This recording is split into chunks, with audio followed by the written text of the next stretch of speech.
Why does our body tell us to stop running before we're truly at our endpoint? And why is it more dangerous to drink too much rather than too little during a marathon? These are just two of the groundbreaking discoveries today's guest, Professor Timothy Noakes, has made during his illustrious, often controversial career. He holds multiple degrees, including an MD, has published more than 750 scientific books and articles, and has been cited 19,000 times in the scientific literature. 19,000. Welcome to the latest episode of the Catalyst Health, Wellness, and Performance Coaching Podcast. I'm your host, Dr. Bradford Cooper of the Catalyst Coaching Institute, and this is an interview we've been working on since the day we started the podcast, and you'll see why it was worth the wait. For all of you who have been anxiously awaiting the news, we just confirmed the Rocky Mountain Coaching Retreat and Symposium will be taking place in beautiful Estes Park, Colorado, September 17th to the 19th. If you're a health and wellness coach, this one-of-a-kind event is the event of the year. It's your opportunity to earn MBHWC-approved education credits in a setting that will reignite that internal spark. Details at catalystcoachinginstitute.com, or we're happy to discuss with you. Just shoot us an email, results@catalystcoachinginstitute.com, and we'll set up a call. Now it's time to be a catalyst as we listen in with Professor Timothy Noakes on the latest episode of the Catalyst Health, Wellness, and Performance Coaching Podcast. Big pleasure today to welcome Professor Timothy Noakes to the show. Thanks for joining us. This is exciting. Well, it's my privilege. Thank you so much. Thank you for inviting me. Your background, it would be hard to identify somebody who has been out front on so many issues. When you look at your background prior to all these, multiple degrees, published over 750 scientific books and articles, cited 19,000 plus times in the scientific literature. Professor Noakes, so many things. You just go through the list, and we'll hit them all. Law of Running in 86 that opened the door to some things. The hyponatremia insights, central governor theory, now the high-fat, low-carb dietary guidelines. What makes you tick? Like, where's all this coming from? Yeah, that's a great question. I think that I'm driven to the truth. I like to understand how things work. And when I'm not told how they work, or when it becomes obvious to me that the explanation is wrong, then I start to dig. I kind of have a premonition of what's correct and what's not true. And then I just become driven day and night to find out what the real truth is. And it's a problem. It's a real problem because so much of what we taught today is wrong. It's clearly wrong. And if you kind of get out of the mainstream, you're going to expose yourself to real trouble, which obviously occasion. Yes. But it's in my nature. And I think it's my father was pretty much the same. I think it's pretty genetic, I suspect. Let's talk about that. As the young Timothy Noakes, do you think your parents, your teachers, some of those folks, they looked at you and said, "Oh, here it comes. Like, this guy's coming down the path. Things are going to be happening." Or was it something that, you got through med school and, down the road things started to come together? I think you're right. I was a very shy child. Okay. I had a very dominant father, and he's a fantastic man. I mean, I just wouldn't have changed him for anyone. But he was very dominant, and he was kind of from the Victorian era, and children were they were seen and not heard sort of thing, and you had to get on with it. And so it was a big fight for me to get recognition and to be not accepted. My father accepted me, but to be noticed or acknowledged, it took a lot of effort because he was a giant icon in his field. And so I was very shy. And then I went to medical school. Sorry, let me say I went to America on an exchange program. And I went to Los Angeles, California. And that was a defining year for me because I came from the small sort of insular little city in Cape Town, and it was very backward. And then I was thrust into Los Angeles, and it was just amazing. It was the most fantastic year. And I think that opened my eyes to a completely different way of thinking. So I think that being exposed to America in the 1960s, when America was just a fabulous place, and I think that had a huge impact on me. And I thought, there is something bigger. And then what happened was Professor Christian Barnard performed the first human heart transplant in Cape Town at my university, or what would become my university. And that inspired me because I thought, how did this guy become so successful and do something and beat the rest of the world? Yeah. So he was special. And I think that kind of said, well, you can make a contribution, you can make a difference. How did you end up in LA in the early 60s? What was the precursor for that? It's a program called the American Field Service. It was started at the end of the First World War. The American Field Service was an ambulance service in the trenches and in the Somme, etc. And after the end of the First World War, they decided how could they help make a better world. And they said what they could do would bring children from all over the world to America for exposure to a one-year experience in America. And that was the program. So I was just fortunate to be on that program. It was a very active program at the time. And it was just unbelievable. It was just a fantastic year for me. And you were probably 18, 20? Where? I was 17 and a half, 18. 17. Yeah. Wow. That's a long way from home, my friend. So you mentioned the controversy. It follows you everywhere. Nobody has read up on Professor Noakes without knowing what's going on here. Clearly, about a big part of that is your willingness to be out front. That I'm going to say desire, not even willingness. Have the constant critiques helped fine tune your thoughts and how you've pulled this stuff together, or does it just become white noise for you at some point? No, I'm actually very sensitive to criticism. That's interesting. And I always look at it and I say, right, has this person got a point of view? Are they correct? And then I decide on that. And if they are correct, I'll take it and say, right, I've got to change. And I think that's the reality. It's no point defending what's untrue. That's not going to help you. Right. So if you're wrong, you better explain it. I mean, as I was wrong on the high carbohydrate diet, it was just a matter of I couldn't sustain that. And because I knew it was harming people. Let me just tell you another little story, which probably you don't know, but so I went into research in 1976. Okay. And my professor at that time, I was running marathons. And so I was interested in marathons. And the professor who I went to study with, just by chance, had written a letter in the New England Journal of Medicine saying that people dying of heart attacks in marathons in South Africa, and that disproved a thing called the Basler hypothesis. Yeah. Dr. Basler was a fantastic, lovely guy. And he was a pathologist in California. And he said the following: because it's never been found that a marathon runner has died of coronary artery disease, marathon runners are immune to heart disease. And all you have to do is finish one marathon, you see. And he had then come forward and said he'd actually found some people who'd had heart attacks. And he wrote in the New England Journal of Medicine. And Basler wrote back and said, no, where's the data? Where's the autopsy, you see? And he said, there was no autopsy. He said, well, then you haven't disproved the hypothesis. So when I went to work with Lionel Opie in his laboratory, January 1976. So you're about 28 at this point, 27. Yeah, that's right. So then I started marathon runners, and whenever it was reported in South Africa that a marathon runner had died, I would fly to where the autopsy had been done, and I'd bring the heart back to Cape Town, and we'd examine it. Wow. And we hadn't found any by the time of the New York City Marathon, 1976. November 1976 was the first time the New York City Marathon went through the 6 boroughs. And there was a medical conference. And I told Lionel, I'm going to that medical conference, my professor.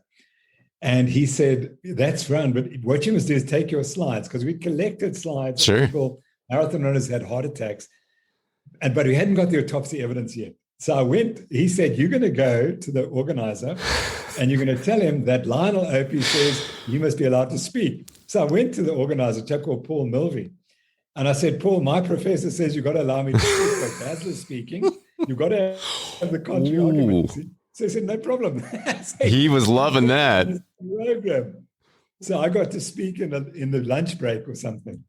And it was so funny because there was very many angry people there because we'd all run the marathon and we were all thinking it was the answer. And so eventually we disproved about 2 years later, we finally found a marathon runner with heart disease. And we reported in the New England Journal of Medicine. Wow. So it was kind of, I just was facing the truth, and it didn't matter that the people would be angry with me and that they'd be disappointed. I just had to tell them what we'd found. So that's always been my attitude. And how do you balance that? I'm thinking, forget the detail stuff, just the day to day. You said you are sensitive to it is the word you used, sensitive to this type of feedback. I am as well. I think a lot of us are. How are you able to balance the two of I'm sensitive, but doggone it, it just keeps coming and coming and coming and coming. It's just this onslaught at some point.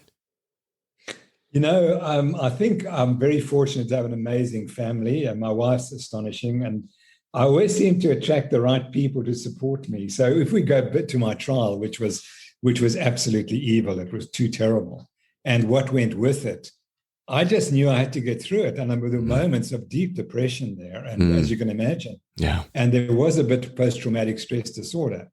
But I knew I just had to get through it because I knew I was telling the truth, and these people were not telling the truth. So I think the fact that I'm a runner helps, because you know what pain and discomfort is, and you know you have to hang on. Right. And it's a marathon. I run the Comrades Marathon, which is 90 kilometers, and from 65 kilometers from 45 miles to the end is hell, and you just got to hang in there and keep going. And I think that's the attitude. I'm not going to let these people win. I'm going to outlast them. We had Bart Yasso on the show actually last year sometime, and he said that was his, of all, Bart, of all the races he's done in the entire world, that was the one that he looks at as the greatest race for him, as far as enjoying the process and experience and all that. It sounds like an incredible. It's a very special race. Yeah. Yes. So let's just run through these. Let's start with hyperthermia in marathon in 1985. Really controversial, and talk about critique. You had the whole industry, the Gatorade type folks out there. It turned out to be a critical insight that people are like, are you kidding me? Of course. But can you kind of walk us through that journey? Explain why you've referred to the hydration science as bogus, basically.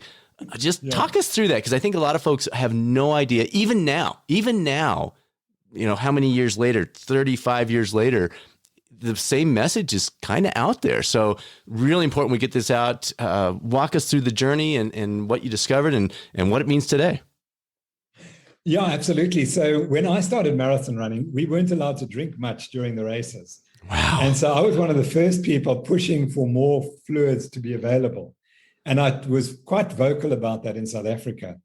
And in fact, in March 1981, I wrote an article saying that you must drink as much as you can during your marathons. This is 1981. And what you can't drink, you throw over you to cool yourself. Come June the 1st, 1981, so it's 2 months later, I receive a letter from a lady who's run the Comrades Marathon. And she tells me that she went unconscious in the race and that she was unconscious for 4 days. And she gives me the whole story, and her sodium was very low. And she said, why was my sodium so low? And I said, I have no idea. It's never been reported before. So then I went and made calculations and looked into it, and I couldn't work out what the cause was, but it seemed to me that it was sodium loss in sweat. It didn't seem to me. It seemed to me there was something else. And then I found another 3 cases, and 1 or 2 of them I knew had drunk to excess. One of them was a lady who I had anorexia nervosa, so I knew that she weighed herself fastidiously. And she said, in the Ironman, I put on 4 kilograms. And I said, it's not possible to put on 4 kilograms. She said, I did. And I said, okay. And then there was another guy who said, I got this condition. I just couldn't stop urinating the whole night. I was passing urine all night. So anyway, then we made some calculations, and it became very clear to me that it was water intoxication. So we wrote a paper of that in 1985. And that was the paper you're referring to. And then what happened next was I was phoned the night of the Comrades, literally at 12 o'clock, midnight. The race is being held in another state. And I receive a phone call from the lady who's looking after the runners who come into the hospital. She says, Doc, I've got this, in the unit, intensive unit, it's full of patients who've got low sodiums. What do I do? I said, I don't know, but just don't give them fluid. That's all you do. Right. Don't give them fluid. Right. See if they can pass urine. And so I decided next year we would have to do some studies. So we did studies the next year, and we looked at those people who'd been hospitalized, and we showed that they were all fluid overloaded by between 2 and 6 liters. So one of the guys passed 6 liters. I'm not quite sure how many pints that is, but it's a huge amount. That's 6 kilograms of extra weight. That's 12 pounds of extra weight that he was carrying. And then I knew it was fluid overload. And so then we'd actually proved it. But now, just to come back, I got into medicine 1968 And 1969, a very famous paper written by two South Africans comes out in the South African Medical Journal saying the dangers of an inadequate water intake in marathon runners. Now, these are two iconic scientists exercise scientists in South Africa, and they're saying the dangers of too little water and dehydration will kill you. And that statement would be used by Gatorade and the American College of Sports Medicine as the basis for their argument. So then I said, well, why don't we go and see if this is true? Let's weigh people before and after marathons and see how much weight they've lost and see if the weight loss predicts their temperature. And it never did. Wow. So then I knew that that was false. And there was one other thing that happened. There were two other things. I was the doctor at the South African cross-country championships were held just in spring. And it was an incredibly hot day. And these guys were running 12 kilometers. And I had 3 cases of heat stroke. The first 3 guys came over the line and collapsed with heat stroke. And 12 kilometers, how can you become dehydrated in 12 kilometers? Right. So then I knew it's the rate at which they were running. And so that was the other side of the story. I knew that in people doing long distances, they could overdrink. But in short distances, your problem was you were running too fast. That would cause heat problems. And so that became the basis for my beliefs. And again, it was 2 anecdotes. And I just had to see the anecdote to be able to interpret it because my mind was ready. If you couldn't explain it this way, then that way is not right. You have to be able to explain it. And so I've always looked for paradoxes. And these were paradoxes because they weren't meant to happen. In the comrades, you're meant to collapse from exhaustion, from dehydration. And in the short distance race, how can you get heat stroke? Because you can't get dehydrated enough. And yet, so this was 91-ish. And yet we're now 29 years later, and I'm not sure the message is out there. I mean, it is if you really dig in. Has anything changed? Have you made other discoveries over the last, let's say, 5-10 years where you say, well, actually, in this situation, can you give us the update for the marathoners, the Ironman folks, the endurance athletes, the ultra runners, just some general guidance for those folks? No, I think the argument is always to drink to thirst. And as long as you do that, and people have never realized that in a marathon, you don't want to carry excess weight. So to lose weight is actually benefit. And that's why it's so difficult in science to prove it, because we can't do a study on the treadmill. It's not the same as running out of doors. And because you've got to carry your weight if you're running out of doors. And that's what the benefit of losing weight is. There must be a huge benefit of losing 5 kilograms in a marathon. The last 5Ks must be a lot easier if you're 5 kilograms lighter. And then you've got to look at, okay, is there a physiological failure or because you're dehydrated? But no one's ever been able to show that. So the point is, we can never prove it that gaining or losing weight is going to be beneficial in the real world of Olympic competition. You have to listen to the experts and see what they're doing. Right. And the experts I speak to, the guys who win races, say the fluid don't really make much difference.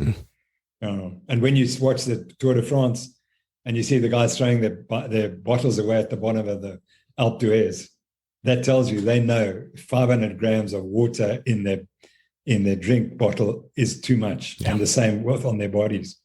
All right, so next domino to fall, 96, thanks to your research, muscle fatigue. You found that muscle fatigue is, and I'm quoting here, purely an emotional state made up by the brain leading to the central governor theory that many people have heard about. Fascinating. When I did my PhD work, that was one of the things I loved digging into. Can you walk us through it first? And then how can it be utilized by athletes to enhance their training? Okay, so this was another dogma that when we, fortunately, I started sports science in South Africa with nothing. I had nothing. We had a thermometer and a I read that story. I love that. And you had to borrow the thermometer, it seems like. Yeah, thermometer. And we had a treadmill that got tired at 8 kilometers an hour. That's all we had. So it's very difficult to do research when you don't have any facilities. Eventually, we got an oxygen analyzer, but it was the old type where you had to make the calculations yourself, not the computer ones that print out everything. And so you have to work from the basics. And so we were told in those days that when you exercise at an increasing intensity, oxygen consumption rises, and then it reaches a plateau. It doesn't go any higher.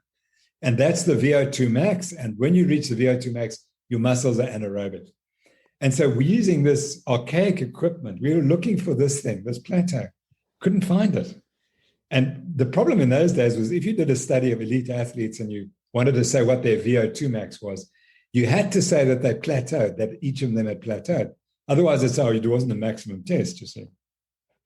So you had a choice. You either said they plateaued or you said we couldn't get a plateau, and you told the truth. And I said, we tell the truth. We didn't get a plateau. And so we eventually got papers published in that way. And then I began to realize if you couldn't find a plateau, then it can't be an oxygen deficiency, because that's exactly what this says. So if you're not stopping because there's not an oxygen deficiency, why are you stopping? So then I came up with this wrong hypothesis that something was happening to the chemicals in the muscles, and that was causing the problem, independent of oxygen deficiency. So it could be the lactate was poisoning the muscles. So I came up with that theory. And then I gave a talk at the 1996 American College of Sports Medicine. And there I started talking about that there was something that wasn't working in the muscles. They weren't being properly regulated. And so that there was some sort of peripheral fatigue was the main factor. And I said, but it's not oxygen deficiency. But I didn't know what it was, and I didn't have a concept of how the brain was involved. Then two Americans wrote the standard critique of that article saying, it's an oxygen deficiency and so on. And then I went back and read the original Hill hypothesis about what was going on.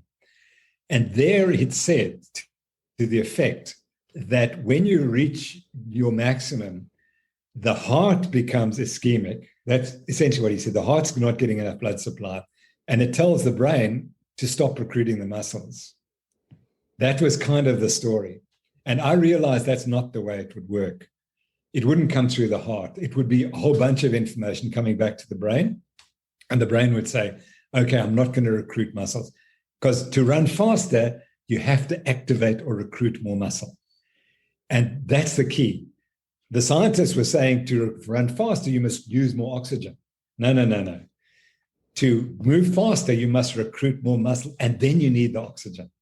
But the oxygen can't drive the muscles firing and recruitment. So then that was the central governor. It was very simple, that the brain is regulating the mass of muscle that you're recruiting. So when you get tired, and you can't go faster, it's because the brain says, we've got to slow down for whatever reason. There's some threat to homeostasis.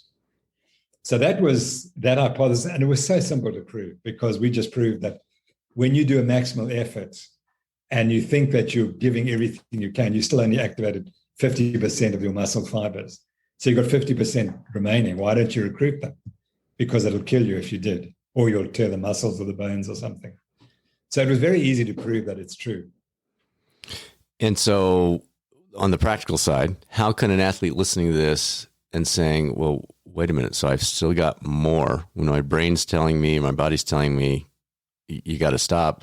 I actually do have a little extra. I don't have, one of the concepts I understand about central governor is, back when we were hunter-gatherers, if you didn't have that kick in, you don't get home. Like, you're stuck out there with this deer. So now there's an aid station, 45 yards up the road. We know that. We know it's coming. Is there a way then to override that in any way?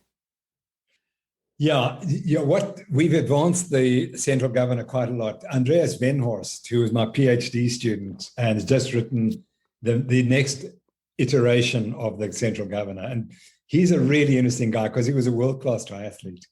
And he's a medical doctor, and he's a brilliant scientist. And his wife is a psychologist. So he's got an incredible background. Not a bad combo. He decided to come to Cape Town because he'd read about the central governor. And he said, when I went to my races, international races, I would look at the list of people who were competing. And I'd say, well, that guy's Olympic champion. I can't beat him. This guy's that. And I can beat the sixth guy. So I'm going to finish sixth, you see. And he said he would finish sixth every time. Wow. He told himself. And he said until one day, he was convinced he was going to finish sixth. And with 20 kilometers to go in the run on the marathon and the Ironman, he suddenly discovered that he passed the guy who was lying fifth. So now he's lying fifth. And then he suddenly was fourth, and then he was third, and then he suddenly he was leading. And he said it was the easiest race he ever had in his life. he said the last 10 kilometers, it was the easiest thing.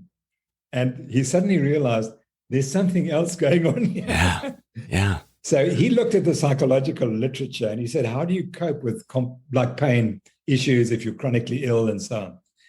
And he said the model that he developed and which he proved this to be the truth. And his PhD is downloadable on the internet, by the way. He said, 3 things happen when you're exercising. The first is that you feel the sensations from your muscles and your heart and everything. And that's information, and that sets the kind of the sensations of effort that you're putting in. And we all know about that. And when you start the effort, it's easy because you interpret it easy and you don't have any issues. Sure. Somewhere along the way, you start to get an emotional response to these. And you can think of you running a marathon. Initially, the sensation, you're running 4 minutes a K or 3 minutes a K, whatever, the sensation is easy to cope with. You don't even notice it. But then halfway through the race, there's something happens and you start to get emotional relationship to those feelings. And the question is, how do you feel? How do you respond? And what you notice is all the great athletes are actually, they become energized by it and they're emotionally positive. And what he showed in our experiments that those people who fall behind, the emotions become negative. And the moment your emotions become negative, your physiology changes. And you feel more discomfort. And you have reason now to start questioning why you're doing it. And then the third thing that happens is the stopping wish.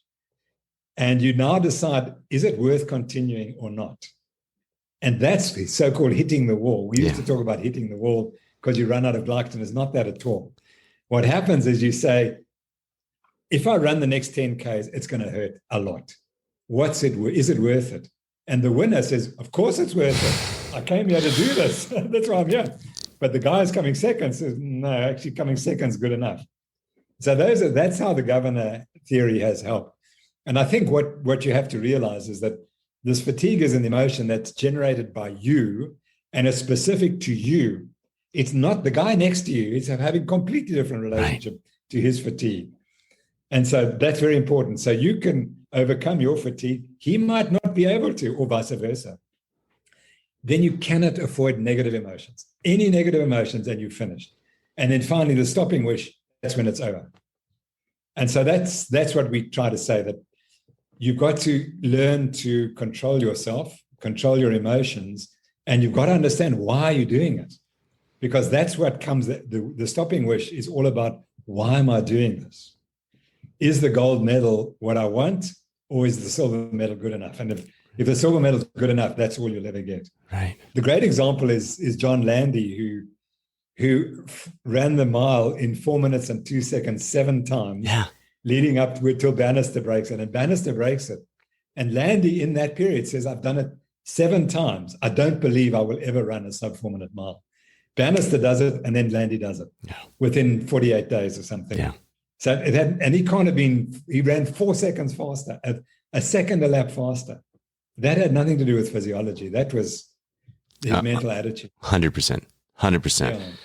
Okay, so as you're talking us through this, I'm hearing some potential application outside of sport. Yeah, it's great for the mile, it's great for the Ironman, but have you gone down that path? Have you had some chats about that? What about outside of sport? Because it sounds like there's some great application for any aspect that you're going through.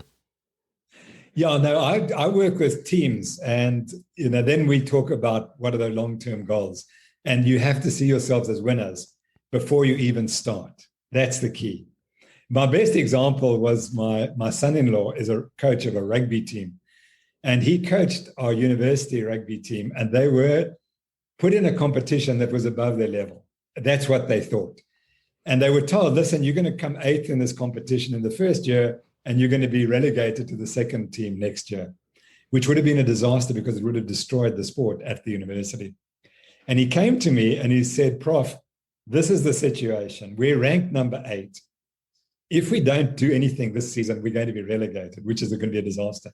And he said, what do? I said, you better teach them to believe in themselves. And that's what we worked on. And I spoke to the team from day one. We worked on self-belief. And I said, you've got to see yourselves winning that trophy before you even go on the field, before you do your first training session. And in the end, they finished the first on the log, and they lost the final in the extra time. Wow. They lost the final, which was astonishing. And then eventually they went and won the competition. And then they won one year, they won the competition by scoring the most points in the last 5 minutes. It was considered the greatest comeback in the history of rugby. So, but it was all about self-belief and seeing the outcome. And what happened in that final game was the team was completely destroyed. They were losing by 15 odd points with 5 minutes left. And the one player, we put on the reserve, we put all our reserves in because they needed to last chance. It wasn't to win the game, but they didn't know that. They thought they were being put on the game to win the game. And as they went on, the key player on the team called them together and he said, listen, guys, I've had the premonition, we're going to win this game. But they had to score 3 touchdowns or 3 tries in 5 minutes. Now, it's much more difficult to score 3 touchdowns in 5 minutes than it is in football if you've got a good quarterback. It's a little more complex because there's so much time wastage and so on, and you can't stop the clock. So he says, we're going to win this game. You just got to believe it, you see. And so then we went and won the game. They scored the 3 touchdowns and they won the game. And before that, they'd scored 1 touchdown in 75 minutes. And then they scored 3 in 5 minutes. It was just astonishing. And that again was the belief systems. So we work very much on, you've got to see the outcome long before you even start. And I mean, I learned that from American football coaches. All the great coaches are just astonishing in the way they understood self-belief. Well, and I'm seeing an application across any area of health and wellness. So your marriage, your school pursuits, if someone's wanting to decrease their BMI or their weight by 10 pounds, whatever it is, that same thing is it worth it? The emotional response, the early on, diet's easy to talk about, and we're going to get into that in a minute. But if you're starting off, you're like, yeah, no problem, I can make these changes. And then 10 days in, 3 months in, you're like, I don't know if this is worth it. It seems to me, unless I'm hearing it wrong, the same concepts apply to any pursuit in life, relationships, food, exercise. It's not just racing. Am I hearing that right? I think you're absolutely correct. Yeah, I talk to those people and I say, you've got to see yourself 20 kilograms or 40 pounds lighter. You have to see yourself as that and the clothes you're going to be wearing. Because if you don't see that, it's not going to happen.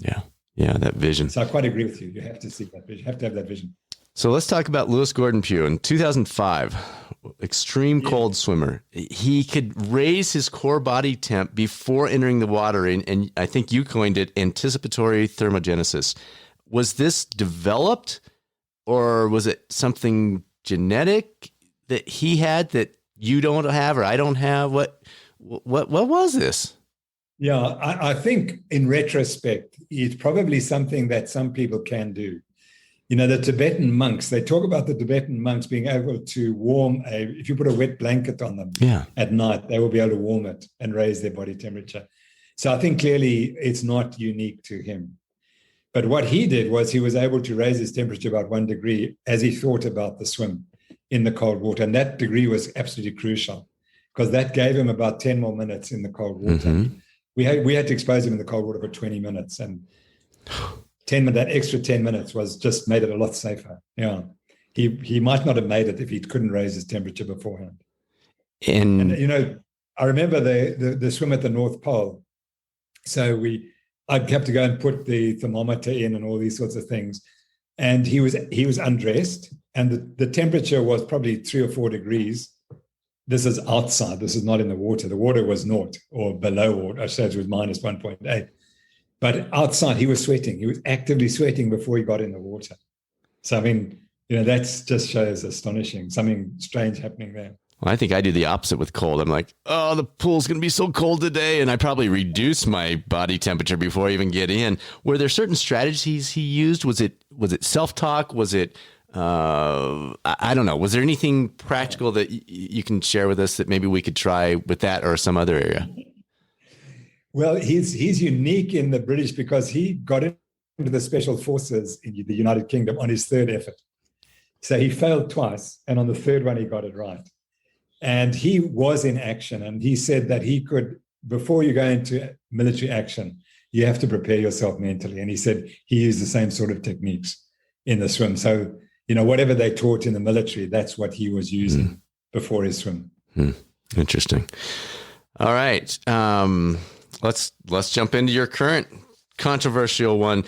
High fat, low carb, your book, Real Meal Revolution. Can you give us a high level overview and then we'll dig into it a little bit more? Sure. So here's this guy who's written the law of running, which says you must eat as much carbohydrate as you possibly can because that's good for your health and makes you run faster. So December the 12th, 2010, okay.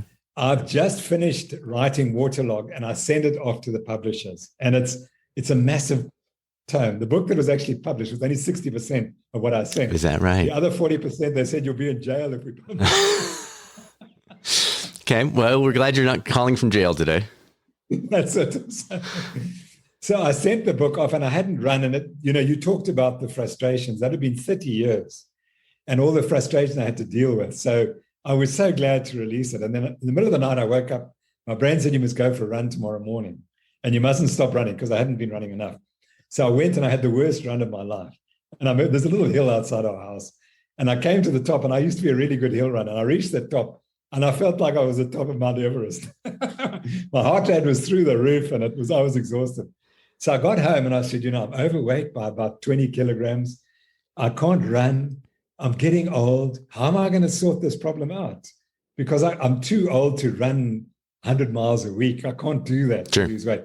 Because that's the only way I could ever control my weight. Because I'm insulin resistant, eating a high carb diet, I had to run 90, 100 miles a week. Then I would get to the lightest weight.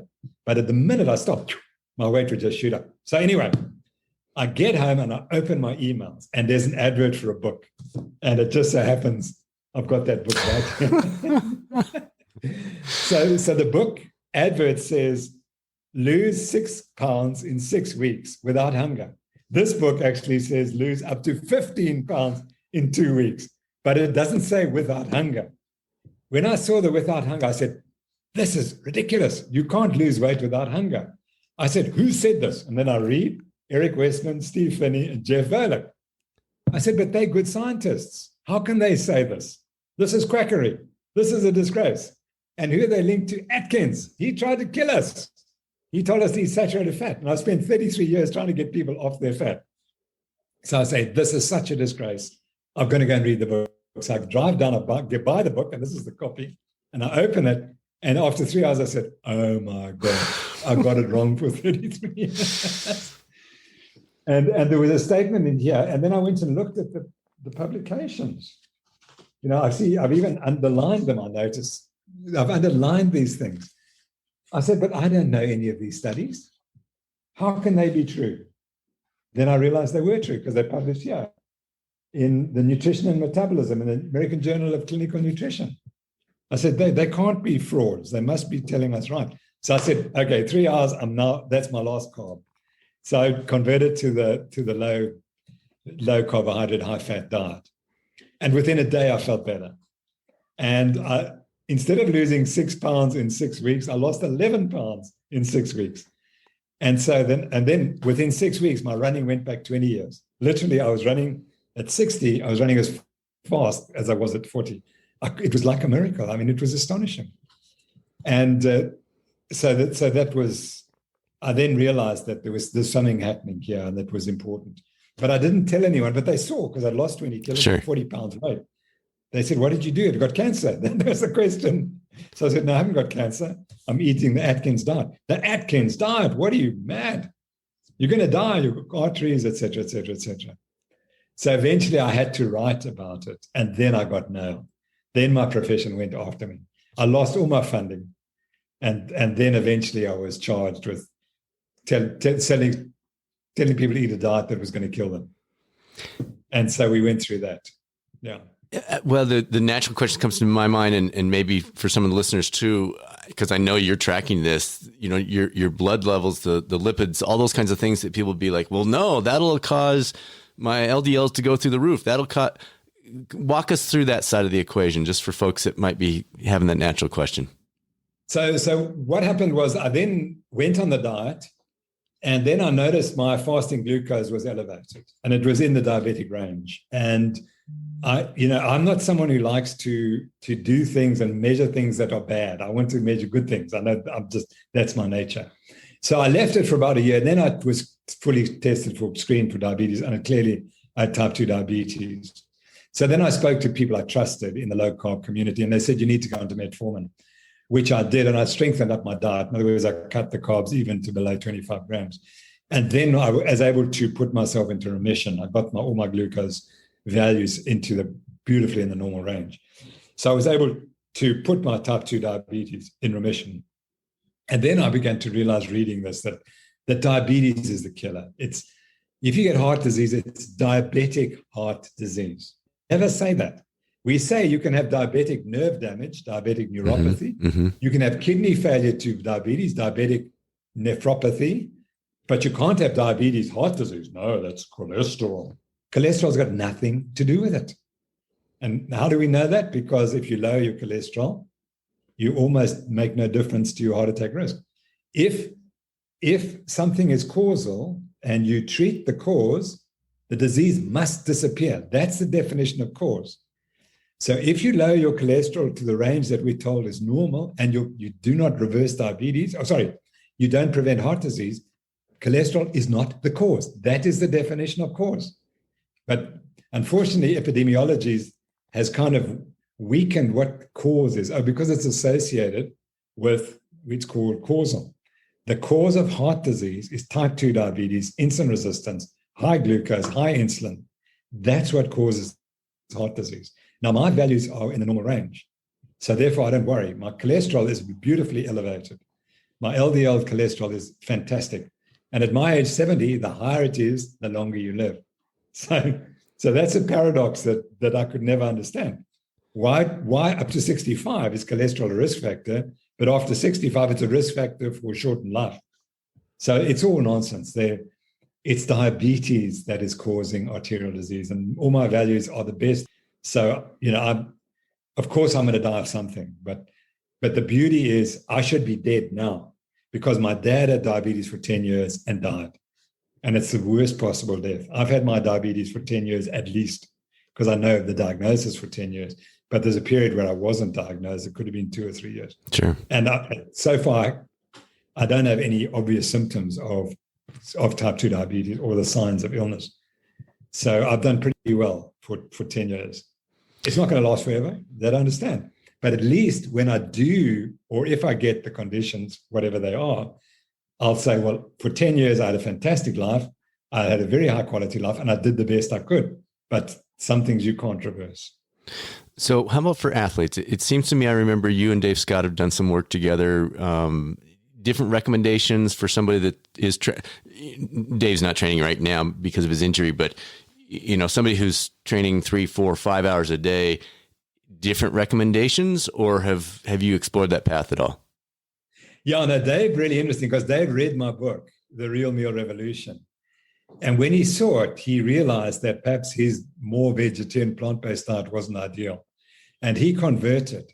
And he said that the changes were miraculous. And this is in his 60s, early 60s. Yeah, early 60s. And he said, I will never prescribe a low-fat diet to an athlete doing the training that I was doing.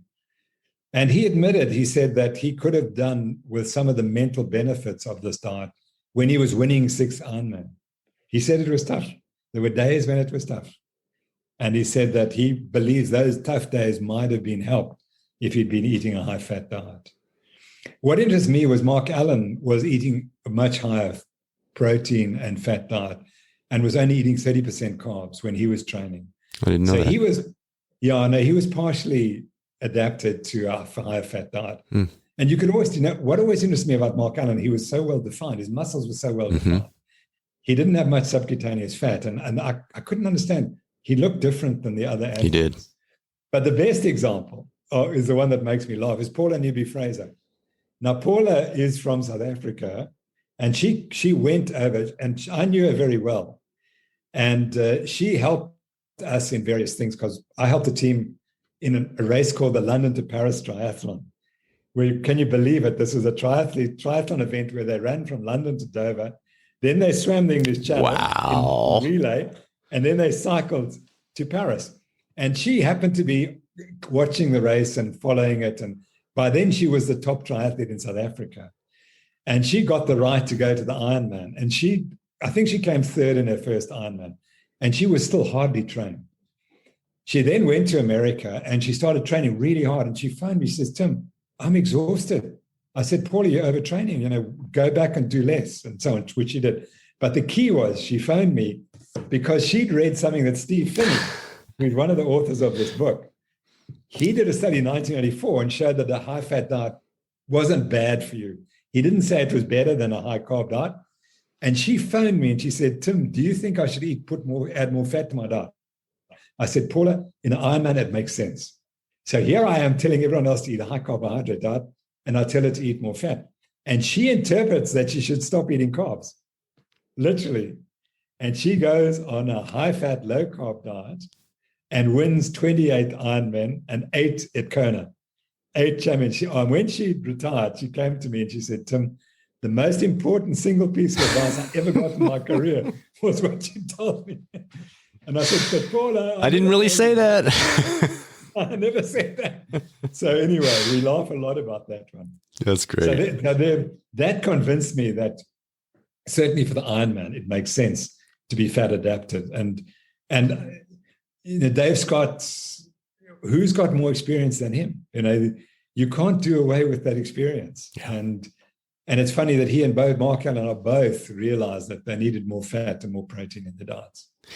So still incredibly controversial. I mean, there's not I was going to say a day that goes by. There's not 10 seconds that goes by. Why is it? Is it just that our bodies are so unique that this might be better for this person, this might be better for this person, that we can't, as a scientific community, come down on this is the answer? Because for every great argument that we have on this side, we have seemingly equal over here.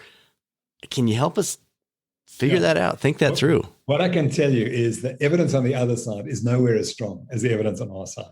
That I can promise you. But it doesn't get a fair hearing. And then I'll tell you why it doesn't get a fair hearing. And the person who really presented this argument is Gary Taubes, who just by chance I have his fantastic book, which was so influential to me, Good Calories, Bad Calories. But he's just written a book, The Case for Keto. And he describes it absolutely. And I discussed this with him. And the way he puts it in The Case for Keto, it just comes through absolutely clearly. And the problem is that there are 2 types of humans. And there are only 2.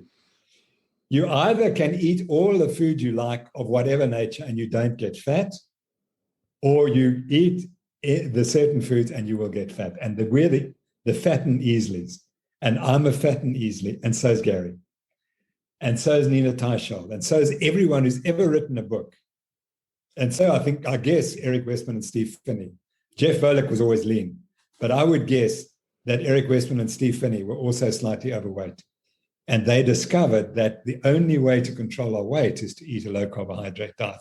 Now, if, as Gary Taubes argues, you're a researcher and you're thin, and you are researching and you will conclude that anyone can eat the diet that you eat and they should stay thin. And the only reason you stay thin is because you're disciplined and you're not gluttonous and you do lots of exercise. And that's why you're thin.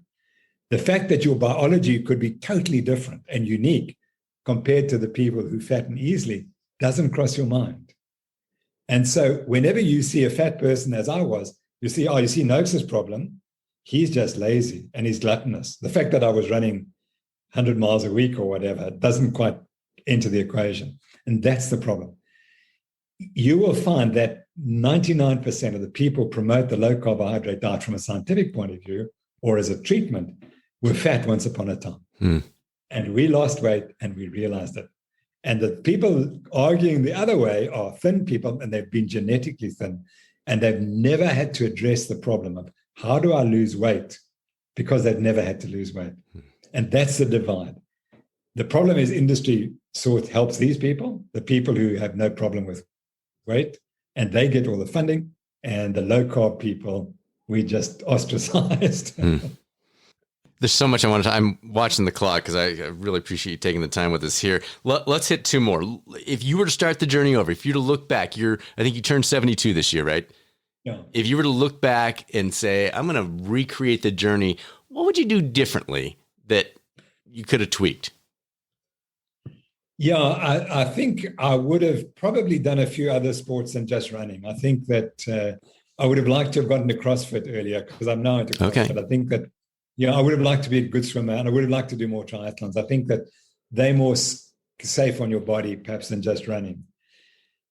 From a scientific point of view, I think, I couldn't have done anything differently. And I'm very happy. And the reason why I perhaps was successful because I was in South Africa.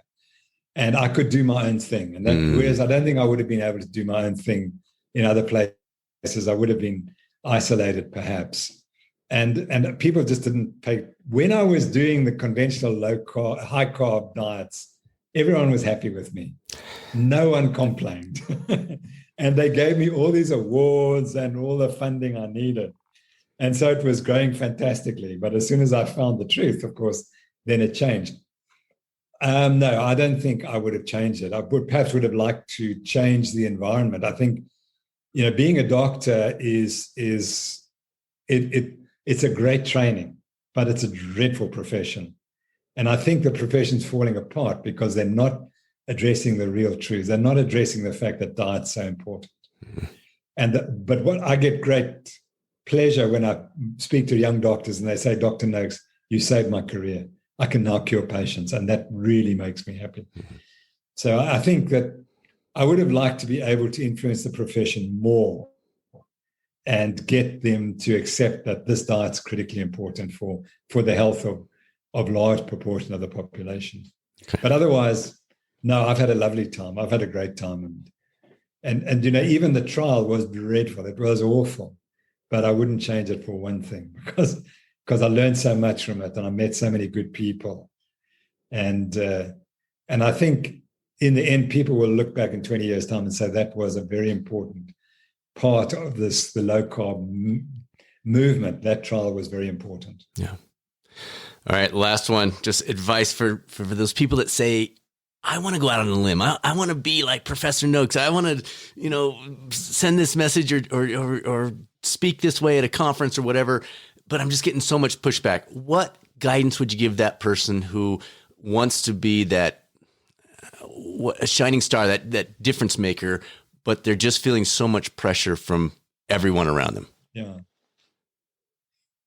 Yeah, that's a great question because what's happening is bullying, and that's a difficult one. And my son is actually researching the bullying that I went through, particularly on social media, and looking at this issue. And unfortunately, bullying is very, very prevalent in academia. And so you have to have the strength to realize that what you're saying is much more important than what's happening to you.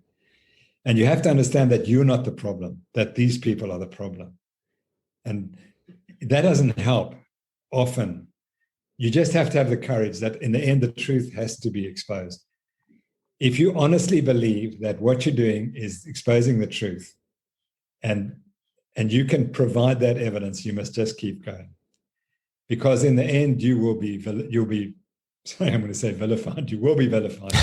But in the end, you will be proven to be correct. And in the end, the truth will be exposed. It just takes 20, 30, 40 years. And you may not be around when it comes, but you made that contribution. When you think about Atkins, who what he was saying was absolutely true, and he was completely vilified.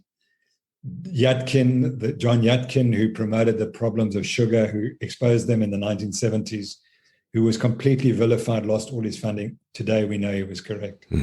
So that's the price of it. You just have to go with it and believe in it, and just keep doing it. But find people who support you, because you need a core of people to support you. Yeah. And I've got that core of people, and the low carb group is remarkable in the way they support each of us. So, but you have to have it in the family as well. Yeah. My greatest friend now is the man who defended me in my trial, Dr. Rocky Ramdas from Pietermaritzburg, this is a lovely story. And this is interesting how these things happen. he had a case in Pietermaritzburg where 8 people died in a running race, a running event that was organized by the Department of Transport, because they had, in South Africa, many people are unemployed. They advertised they needed 90 new policemen or something to that effect. But they had 90,000 applications, 90,000 applications. So they said, well, we'd have to put these 90,000 people to run 5 kilometers. They must be able to run 5 kilometers. 8 people died in that 5-kilometer race. And so Rocky knew that I'd written Waterlogged. And he approached me and said, would you help defend these people in this case? And so he saw something in me that he really liked. And then when I was charged, because I just trusted him so much, I phoned him and I said, Rocky, I'm in trouble. I need your help. He said, Tim, everything for free. And we had 4 amazing years during the trial. And we had so much fun. And despite all the problems and the pain and the discomfort that I was suffering, we built this incredible friendship, which will last all my life. And so those are the things that happen on the journey.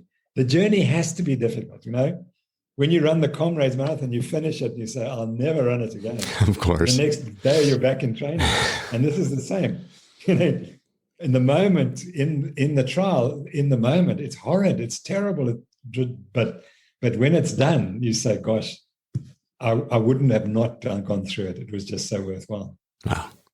Professor Noakes, this was such a privilege. Really appreciate it. Susanna and I hope to at some point get down to South Africa, get a chance to sit down with you, have a cup of coffee. But thanks for taking this time today. Really appreciate it. Well, thank you so much, because it's like been a 1-minute interview. It's been a fabulous interview. You're a brilliant, brilliant interviewer. Thank you so much. Thank you. I've enjoyed every minute of it. And I hope you will get to Cape Town. We will. And then I can show you everything. We'll go run that hill you talked about. That's right. If I'm still able. You'll be there. You'll be there. Fantastic. Thanks so much. Take care. Thanks. That was so good. Professor Noakes is part of the reason I selected the topic that I did for my PhD dissertation. Yes, he's had his share of controversy, as you heard, but through it all, he has absolutely been a catalyst. What an honor to have him join us today. Thank you for tuning in to the #1 podcast for health and wellness coaching. The next episode is another legend, Kathrine Switzer. If that name doesn't immediately ring a bell, Google it, and you'll say, oh yeah. Switzer was the first woman to officially run the Boston Marathon. Your Google search will reveal one of the most iconic pictures in sport. As the Boston Marathon race director was so angry about a woman having the gall to run, in quotes, his race, that he tried to rip off her number and pull her from the course. What happened next, of course, is history. As always, feel free to reach out to us with any questions about your current or future coaching career, results@catalystcoachinginstitute.com, or you can tap into additional health, wellness, and performance coaching resources at catalystcoachinginstitute.com. Now it's time to be a catalyst, making a positive impact in the lives of our clients and community without burning ourselves out in the process. This is Dr. Bradford Cooper of the Catalyst Coaching Institute. I'll speak with you soon on another episode of the Catalyst Health, Wellness, and Performance Coaching Podcast, or maybe over on the YouTube coaching channel.